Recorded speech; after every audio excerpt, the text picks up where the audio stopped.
Hey, what you reading for? Hey, what's up YouTube? Michael here talking books, literary, horror, classics, and contemporary. I recently put out a video, book so scary, I literally had trouble breathing. And I love the comments that I got from viewers who shared the physical reactions they have when confronted with a truly terrifying book, and also sharing what books truly terrified them. So in this video, we'll take a look at all the scary books that have scared the brave viewers of this channel. Please help out the algorithm, give this video a like, consider subscribing to the channel if you like books, horror, creative writing, that sort of thing. Let's skip the intro sequence and dive straight in. We have a lot of books to get to. First up, possibly the closest I've come to that deeply visceral reaction to fiction is from The Myth of Sisyphus, in which Camus treats the subject matter so seriously it becomes an essay rather than fiction.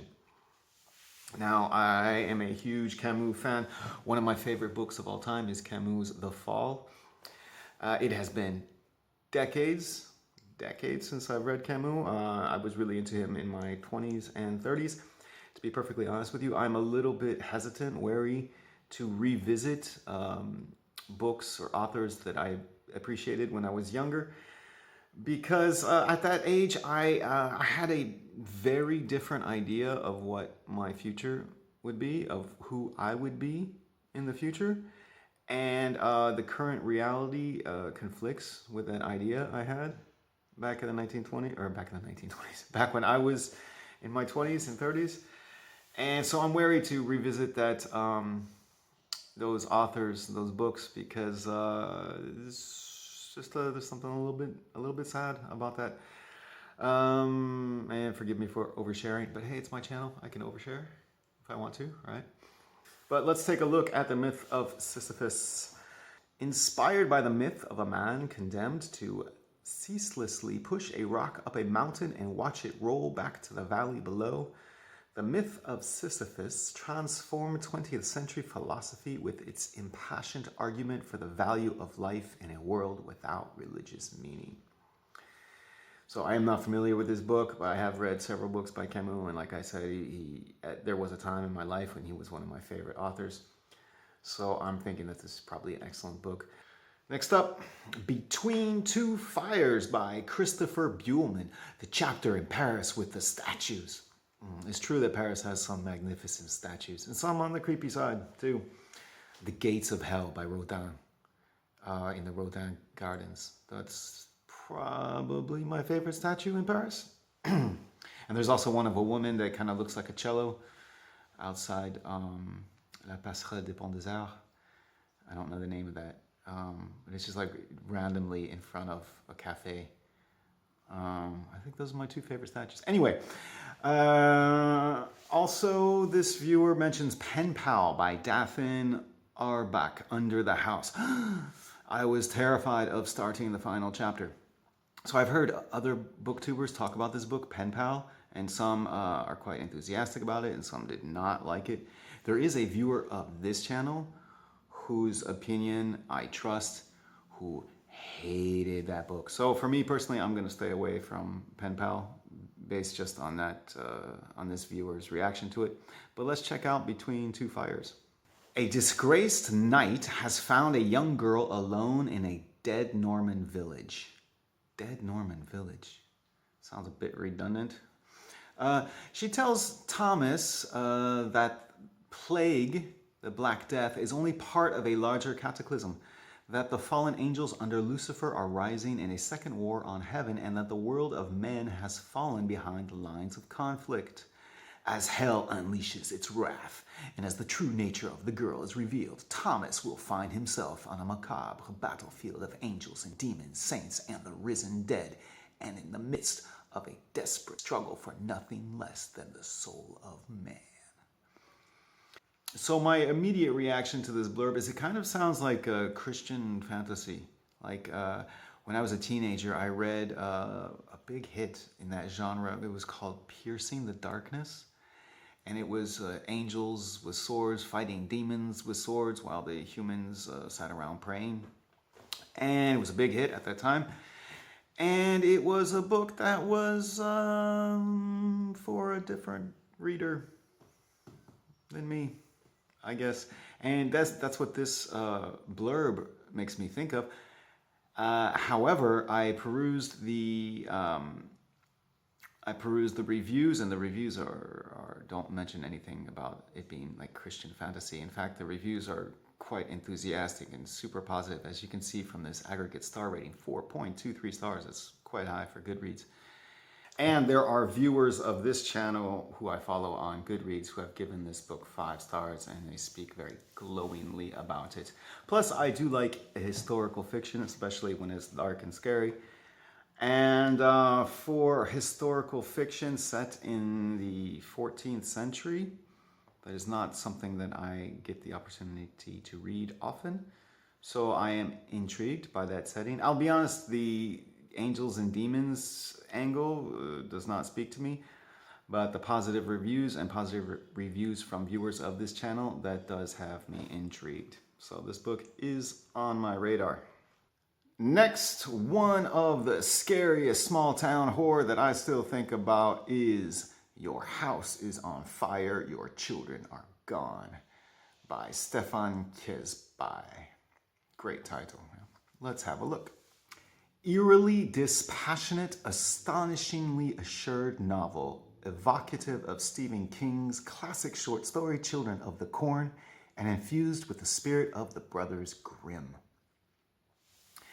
Now, this, in contrast to Between Two Fires, this has a very low aggregate star rating of 3.32. However, I got a sense from perusing the reviews that a lot of the poor reviews were because they found the characters unlikable. Now, personally, as a reader, that is not a big turnoff for me. I like unlikable characters, or I relate to unlikable characters, perhaps. But overwhelmingly, or many reviews said that this book is creepy, and it creates a unsettling atmosphere. So even though many of the reviews were quite low, they did make the book sound appealing to me.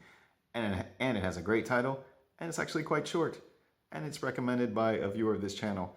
So for that, it is on my radar, and I think I might want to check it out. Next, no worse kidnapping story than Strange Sally Diamond. Now, I actually just finished Strange Sally Diamond a few days ago, and I read it based on a review from a viewer of this channel, or a viewer whose opinion I trust greatly.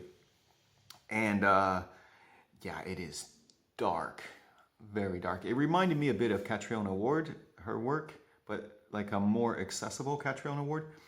Almost a cross between Sundial by Catriona Ward, a cross between Sundial and Room by Emma Donoghue. It's very dark. It is a thriller, like a page-turner mystery thriller that goes back and forth between two different POVs. Not the kind of book I would normally read, but I went into it blind just based on a viewer recommendation. Not this recommendation, but a recommendation from an older video.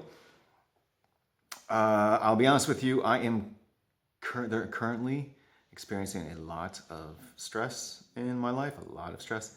It's not the right time for me to be reading a super dark thriller. So a good book that I read at a bad time. Also not a book that I think is particularly scary. I don't think it tries to be scary. It's more of a mystery, suspense, page-turner thriller, and it works. But it is very dark, and yes, a very dark kidnapping story. Next up, I read The Night Parade by Ronald Malfi. One scene creeped me out. Just remember ice cream. Yes, ice cream can be creepy. I can totally get it. I mean, ice cream is essentially cow's milk and sugar and food dye mixed with ice. What? And people seem to love it. It creeps me out. So in that video, I talked about another Ronald Malfi book that I found so scary that I literally had trouble breathing, and that book was Bone White. And so I mentioned I want to read more from Ronald Malfi. And a few viewers actually mentioned the night parade. So then let's take a look at the night parade.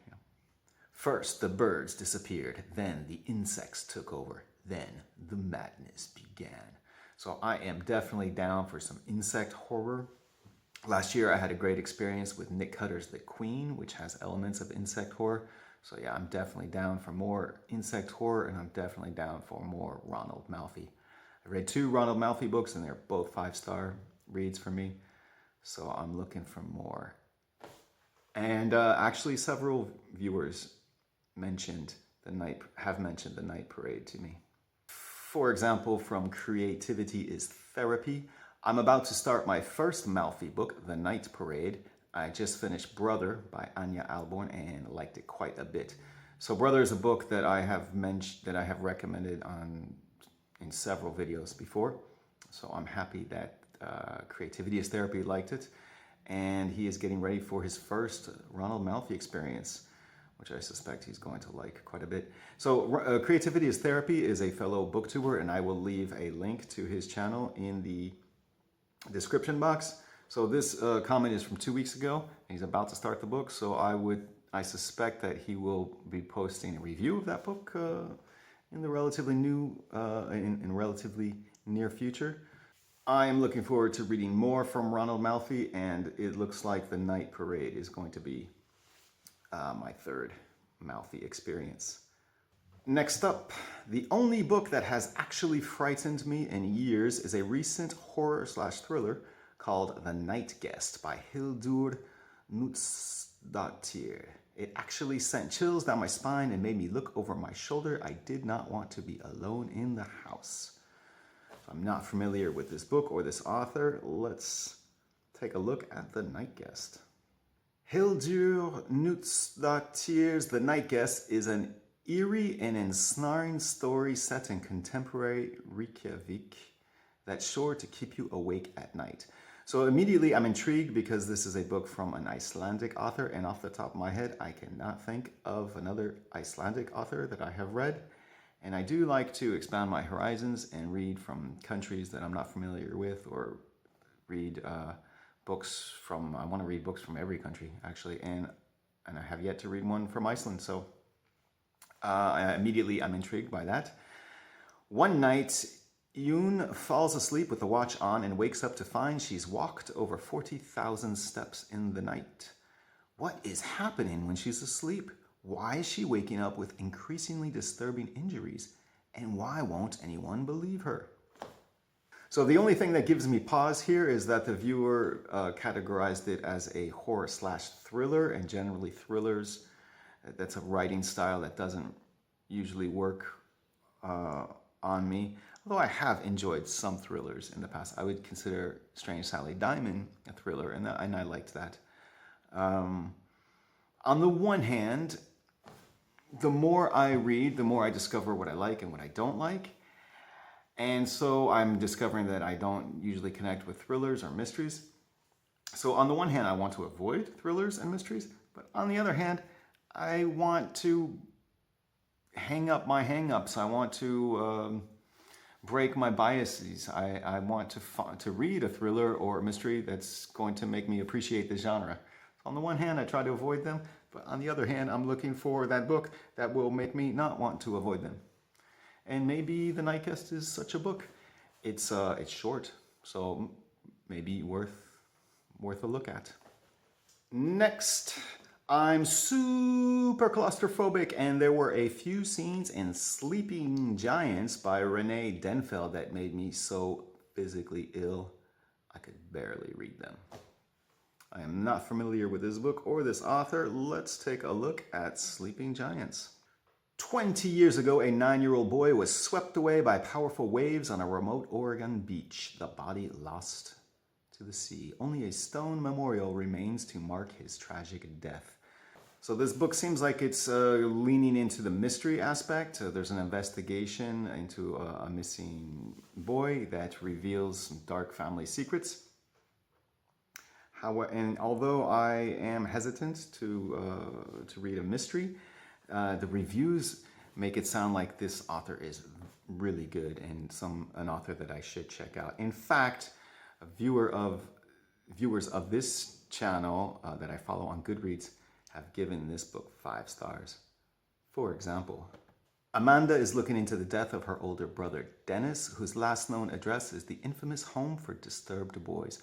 What was Dennis's life like there? There are so many rumors about treatments and runaway boys.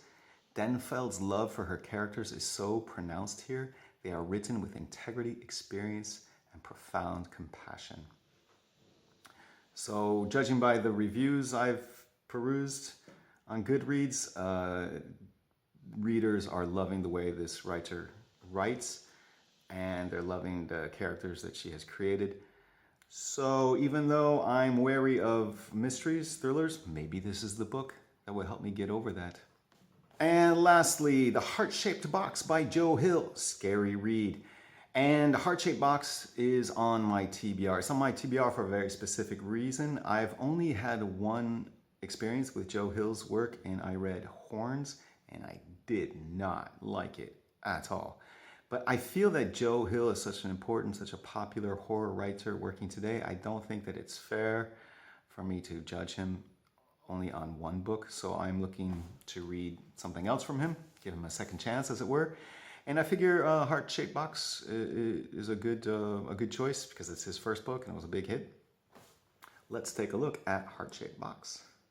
An aging death metal rock god, Judas Coin, is a collector. For $1,000, Jude will become the proud owner of a dead man's suit said to be haunted by the deceased's restless spirit. Side tangent here, but if you are in the death metal genre, is it possible to ascend to the status of rock god? I mean, death metal seems like such a niche genre. Anyway, that's a random tangent. Yeah, so this is a cursed object horror, and I'm intrigued by that. Off the top of my head, I can't think of any cursed object book I've read recently. So, and plus I do want to give Joe Hill a second chance. So, Heart-Shaped Box is on my TBR and quite high on my list of books to read, actually. So firstly, thank you very much for all the comments and all the recommendations that you give me. Your comments and your recommendations, they go a long way to inform what I'm going to be reading next, and I greatly appreciate it. Thank you. From these comments, my takeaway is that Heart-Shaped Box and The Night Parade, definitely going to read in relatively soon too. Also, I am probably going to check out The Night Guest. It's short and it's from an Icelandic author. And Your House is on Fire, Your Children Are Gone. That is intriguing to me as well. Small town horror, creepy vibes. That's appealing to me. And the other books as well are, there's something about each one that it has me intrigued. So they are all on my radar. Do you have any experience with the authors or books I talked about in this video? I always look forward to connecting with you in the comment section. Thank you for liking. Thank you for subscribing. Thank you for watching. I'll see you at the next video.